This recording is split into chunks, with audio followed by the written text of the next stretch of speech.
ராணிப்பேட்டை அருகே 10ஆம் வகுப்பு மாணவி குத்தி கொலை செய்யப்பட்டுள்ள அதிர்ச்சி செய்தியை நாம் தற்பொழுது பார்த்து கொண்டிருக்கிறோம். செய்தியாளர் சதீஷ் இணைகிறார். சதீஷ், சம்பவம் எவ்வாறு அரங்கேறியது? ஏன் இந்த சம்பவம் அரங்கேறியதாக காவல்துறையினர் தெரிவிக்கிறார்கள்? லேட்டஸ்ட் நடவடிக்கை என்ன? அதிர்ச்சி அளிக்கக்கூடிய இந்த சம்பவம் குறித்து சிறுமியின் உறவினர்கள் சொல்வது என்ன? ராணிப்பேட்டை மாவட்டம் ஷோலிங்கர் அடுத்த புலிவலம் கிராமத்தை சேர்ந்தவர் ஜெகன். இவர் கார்பெண்டர் தொழில் செய்து வருகிறார். இவருடைய மகள் ஜனனி அதே பகுதியில் உள்ள அரசு பள்ளியில் 10ஆம் வகுப்பு படித்து வருகிறார். தற்போது கோடை விடுமுறை என்பதால் ஜெகனின் அக்கா மகளான லக்ஷயா என்ற சிறுமி இவரது வீட்டிற்கு வந்த நிலையில் இருவரும் இன்று மாலை வீட்டில் விளையாடி கொண்டிருந்துள்ளனர். அப்போது வீட்டிற்குள் நுழைந்த மர்ம நபர் ஒருவர் திடீரென தான் மறைத்து வைத்திருந்த கத்தியை எடுத்து இருவரையும் சரமாரியாக வெட்டியிருக்கிறார். இதில் ஜனனி சம்பவ இடத்திலேயே பரிதாபமாக உயிரிழந்துள்ளார். படுகாயமடைந்த லக்ஷயா என்ற மாணவியை 108 ஆம்புலன்ஸ் உதவியோடு தற்போது மருத்துவமனையில் அனுமதிக்கப்பட்டு அங்கு அவருக்கு சிகிச்சை அளிக்கப்பட்டு வருகிறது.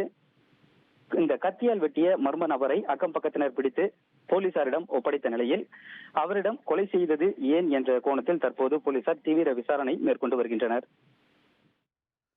சதீஷ், இந்த சம்பவம் மிகவும் அதிர்ச்சிகரமான சம்பவம். மாணவியினுடைய குடும்பத்தார் என்ன சொல்றாங்க? யாரோடுவாவது ஏற்கனவே முன்பகை இருந்ததா? 10ஆம் வகுப்பு மாணவியை குத்தி கொலை செய்த கொடூர சம்பவம் அரங்கேறி உள்ளது ராணிப்பேட்டை மாவட்டத்தில்.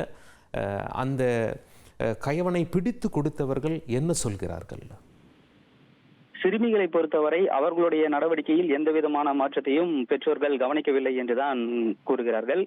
இருந்தாலும் கூட இவர்கள் சாதாரணமாக விளையாடி கொண்டிருந்த போது திடீரென ஒரு மர்ம நபர் உள்ளே நுழைந்து ஏன் இந்த காரியத்தை செய்தார் என்று அவர்களுடைய குடும்பத்தார் மிகுந்த அதிர்ச்சியில் தற்போது இருக்கின்றனர். அவர்கள் சொல்ல முடியாத ஒரு துயரத்தை தற்போது அனுபவித்து வருகிறார்கள். இந்த சம்பவத்தை செய்த நபர் மீது கடுமையான நடவடிக்கையை எடுக்க வேண்டும். அவர் ஏன் இவ்வாறு செய்தார் என்பதை போலீசார் தீவிரமாக விசாரணை நடத்தி மிகவும் விரைவாக நடவடிக்கை எடுக்க வேண்டும். அவர் மீது கடுமையான சட்டங்களின் கீழ் வழக்கு பதிவு செய்ய வேண்டும் என்பது போன்ற கோரிக்கைகளை தற்போது அவர்களுடைய உறவினர்கள் முன்வைத்து வருகின்றனர்.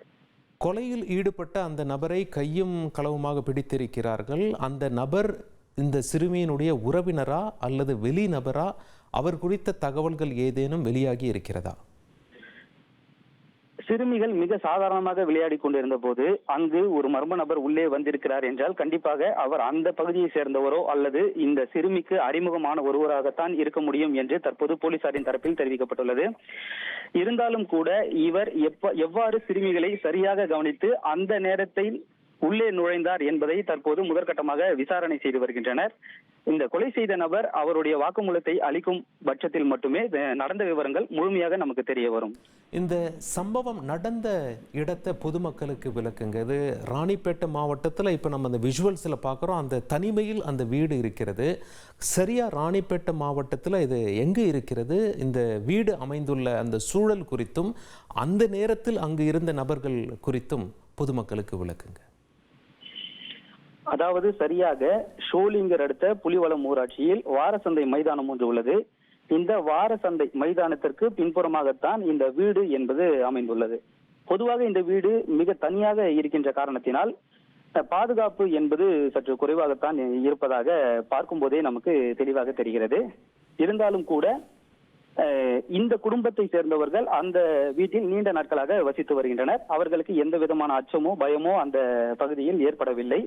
இந்த சம்பவம் அந்த பகுதியில் நடப்பது இதுதான் முதல் முறை என அப்பகுதிவாசிகள் மிகுந்த அச்சத்தை தற்போது வெளிப்படுத்தி வருகின்றனர்.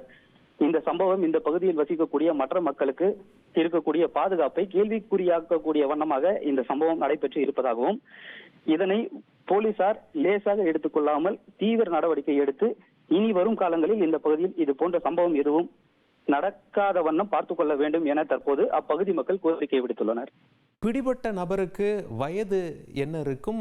போலீஸ் தற்போது வரை நடத்திய விசாரணையில் என்ன தகவல்கள் தெரிவிக்கிறார்கள்? அப்பகுதியை சேர்ந்த பொதுமக்கள் கூறுகையில் பிடிபட்ட இளைஞருக்கு 25 to 30 வயதுக்குள் இருக்கலாம் என தற்போது முதற்கட்ட தகவல் வெளியாகி இருக்கிறது.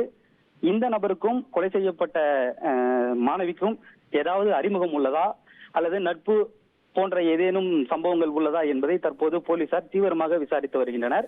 சம்பவம் நடைபெற்று 1 மணி நேரம் என்பதால் தற்போது போலீசார் முழுமையான தகவல்களை நமக்கு தெரிவிக்கவில்லை. இருந்தாலும் கூட அவர்கள் விசாரணையை தீவிரமாக மேற்கொண்டு வருகின்றனர். இன்னும் சில நிமிடங்களில் நமக்கு அந்த தகவல்கள் கிடைக்கப் பெறலாம். உங்களுடைய தகவல்களுக்கு நன்றி சதீஷ். செய்திகளை உடனுக்குடன் தெரிந்து கொள்ள உடனே சப்ஸ்கிரைப் பண்ணுங்க.